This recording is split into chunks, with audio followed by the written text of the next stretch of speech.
Comment dites-vous, philosophe? Pourquoi un tel massacre aujourd'hui au Moyen-Orient? Ce que nous constatons dépasse l'entendement et l'imagination même. Nous y assistons, et ce, à l'heure, nous dit-on, de l'humanisme et des humanités solidaires, à l'heure des droits de l'homme, des états de droit et du droit international, à l'ère du droit des peuples, du droit au pain rond et à l'éducation pour tous. C'est du moins là ce que ne cesse de rechercher les dites démocraties occidentales, l'Amérique en tête. Comment interpréter l'attitude de cet Occident, lui qui est à l'origine du drame, lorsqu'il soutient matériellement l'État d'Israël, arme un gouvernement de droite déterminé à déraciner de leurs terres, comme lorsqu'on abat dans une forêt des arbres qui, n'ayant pas de jambes, ne peuvent fuir devant l'infernal mécanique. Oui, fuir, mais où donc? Et pourquoi, alors qu'ils vivent dans leurs terres depuis des siècles? Peut-être même depuis l'exil à Babylone, car l'exil était un luxe, et n'ayant pas les moyens d'accomplir le voyage, ils sont restés dans les campagnes de Judée. Puis, ils ont été rejoints par la suite par d'autres pauvres qui sont revenus lorsque Cyrus le leur a permis pour la construction du temple.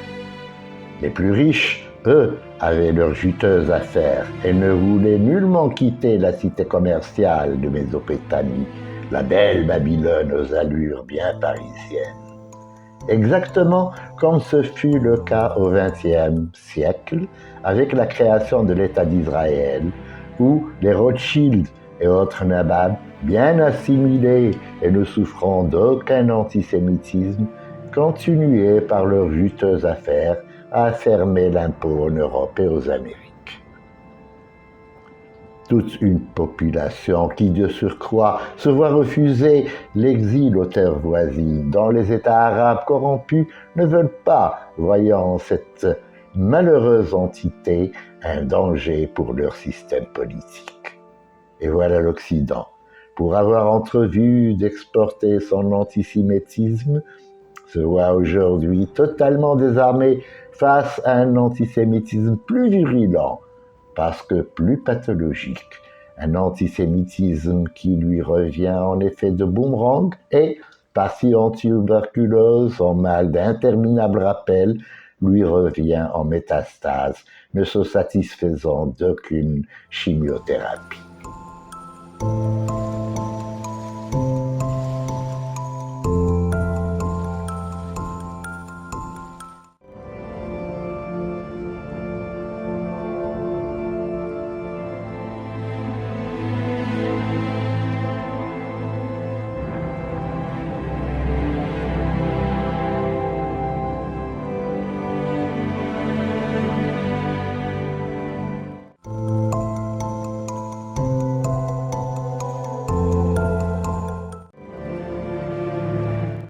Mais ce qui navre encore plus, c'est l'attitude de certains intellectuels européens se qualifiant d'eux-mêmes de philosophes, ne laissant nulle place à quelque doute ou scepticisme, se ranger d'un côté et sans laisser aucune place à la méditation face à la complexité du problème.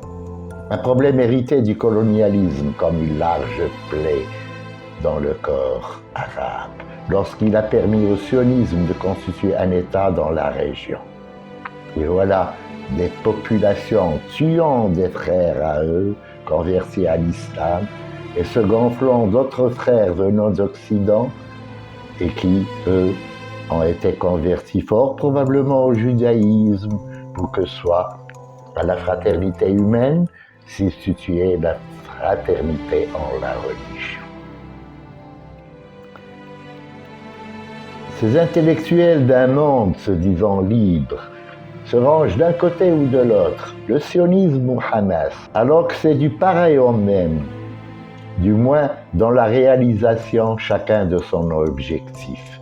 Sauf que ce dernier, le Hamas, colonisé, ne dispose que du droit de se défendre, que lui reconnaît le droit international, et les actions que mènent ces milices militantes. Alors que le premier, organisé en État, dispose de la plus puissante armée de la région et des fonds financiers que lui parachute continuellement l'Occident, en plus de la bombe atomique, aujourd'hui entre les mains des plus fous de tous les docteurs Folamour.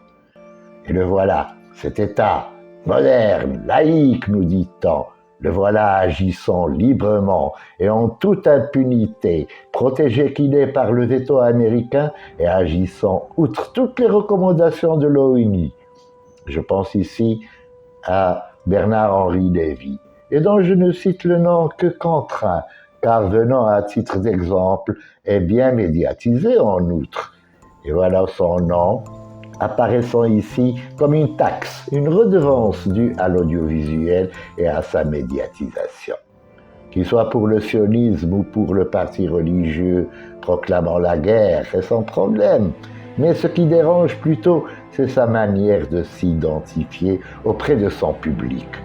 Intellectuel et philosophe français, tient-il à préciser, pendant que ses prises de position et son indéfectible attachement à Netanyahou et à sa guerre génocidaire, selon le droit international du moins, dans la bande de Gaza, lui font adopter des attitudes éloignées de toute philosophie, pour nous paraître en fin de compte comme un sophiste des temps modernes n'ayant trouvé nul Socrate pour lui rappeler ce qu'est la vertu.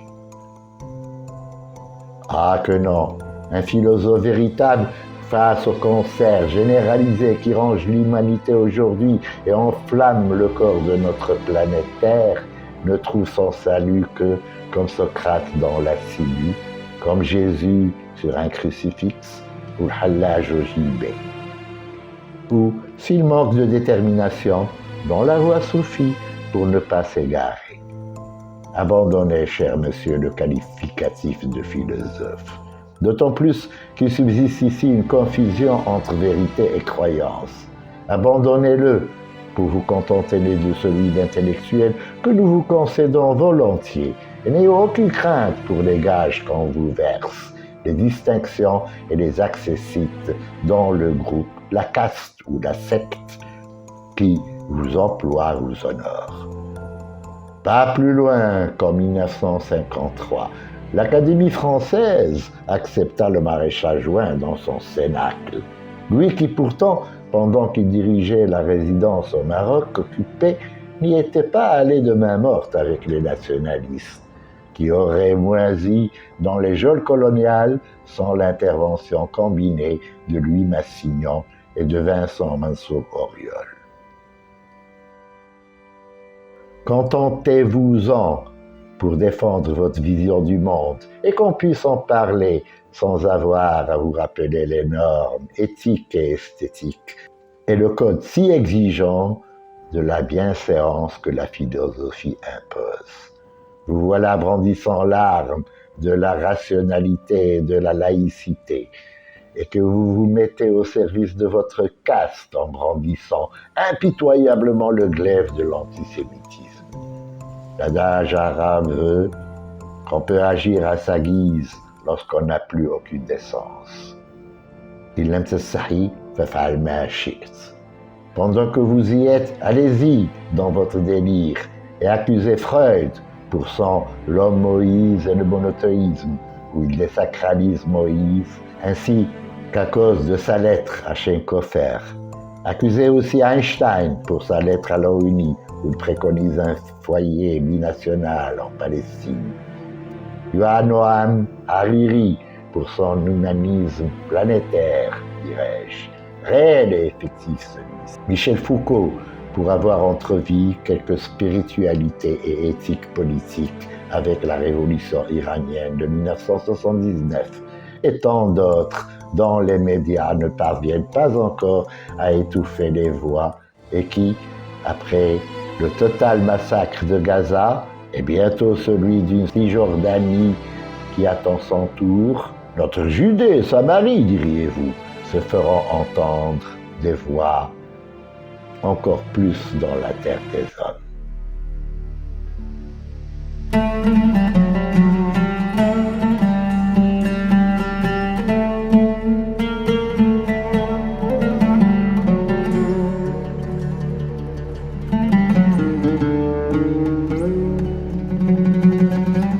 vie était là, simple et tranquille.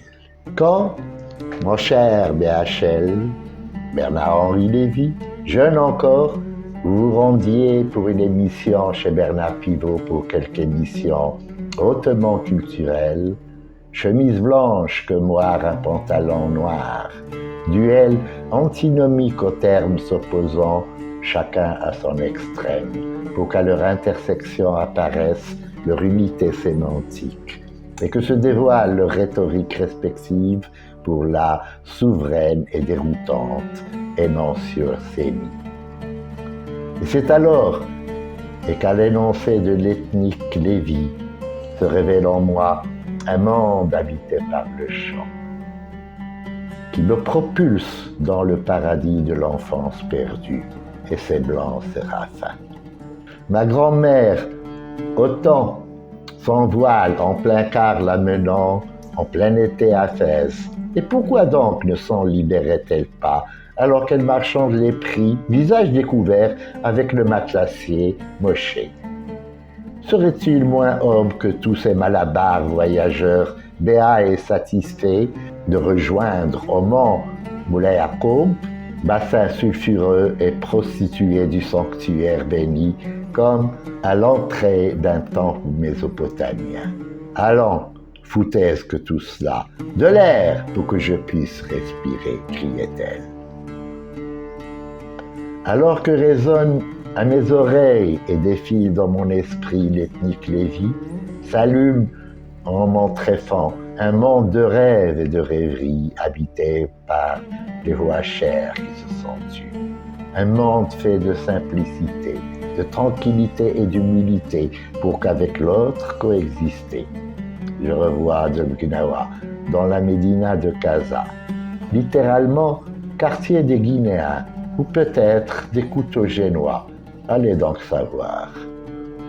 Je revois mon quartier avec son mellah, son église espagnole et sa mosquée dite des Berbères. Aujourd'hui, on dira Amazir.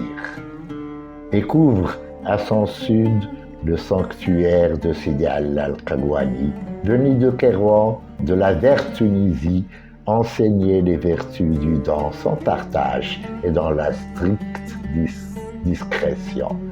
Et que ferme à son nord le marabout Sidi Fath, non pas le conquérant, mais bien plutôt l'ouvrant, car ouvrant les cœurs à l'amour et l'affection, sans condition, comme aimé à corriger notre grand-mère.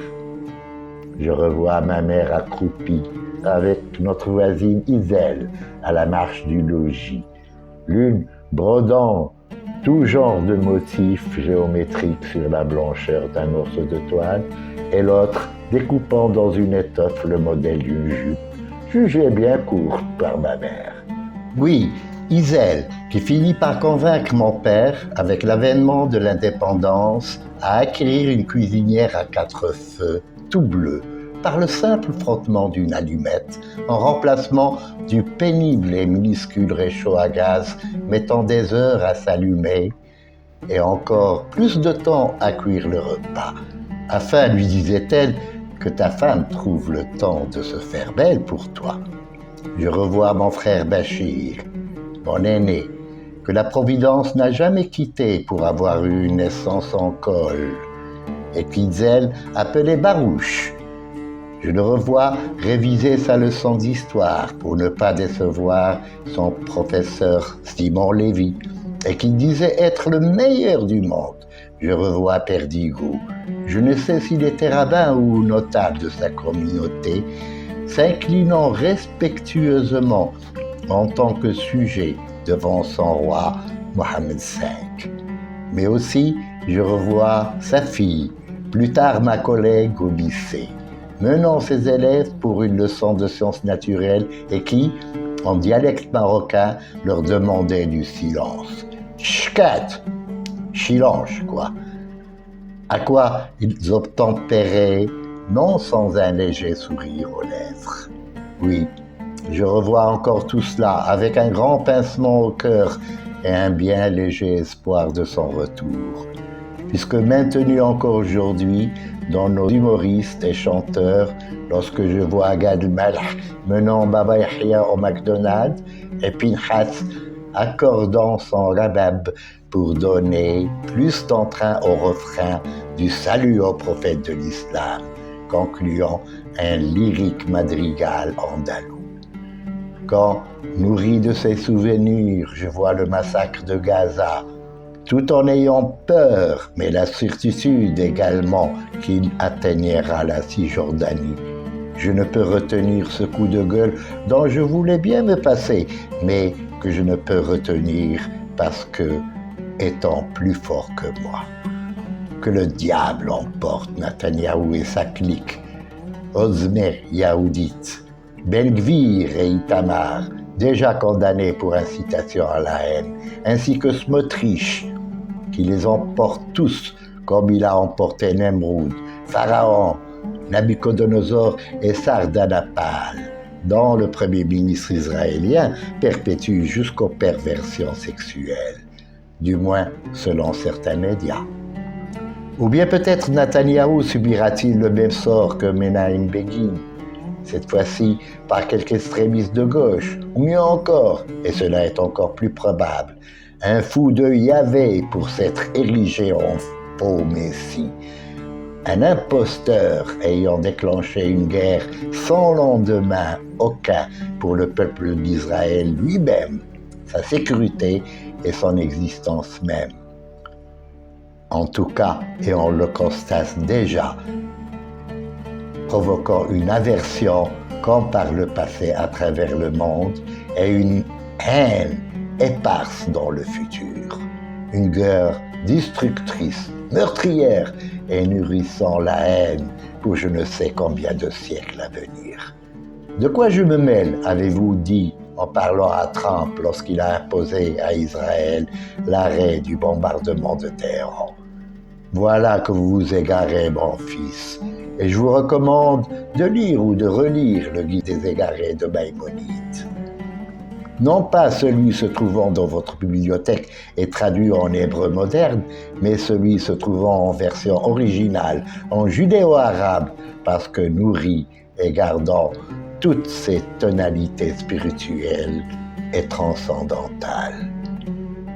Vos sentiments et ressentiments, les vôtres et ceux d'autres juifs français, après, il est vrai, le charnier du 7 octobre, sont comme écrits sur un palimpseste, un support où un nouveau texte se superpose sur un autre plus ancien, celui écrit par Israël pendant voilà bientôt un siècle. Ces deux textes n'ont de point commun que le fait que tous deux trouvent leur origine dans une névrose collective. Votre comparaison du massacre du 7 octobre à un holocauste et le Hamas au nazisme ne peut être acceptée que si l'on débusque dans notre crise névrotique l'origine du mal personnifié. Un groupe chauffé à blanc par des prédicateurs incultes ne retenant de l'islam que de vagues versets portant à équivoque et sujets aux interprétations les plus controversées.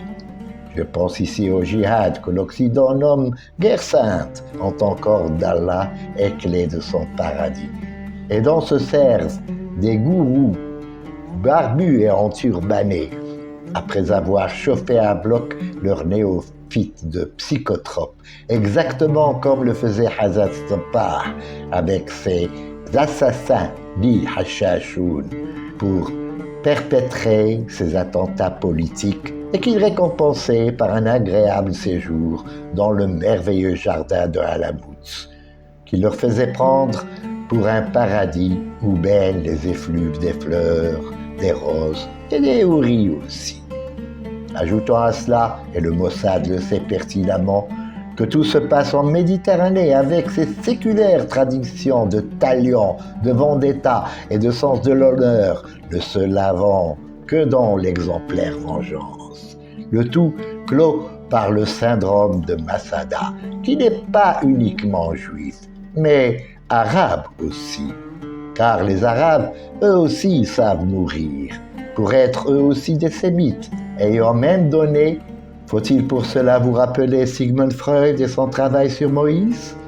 Il leur a même donné leur Yahvé aux Israélites lors de l'alliance avec les Médianites à Gadès. Non, le problème israélo-palestinien, ou je dirais plutôt israélo-arabe, est une véritable tragédie grecque qui n'en finit pas de se jouer et dont le dénouement inéluctable et le destin de ses héros est entre les mains du Dieu impitoyable qu'est l'intérêt des puissances, aujourd'hui toutes décadentes.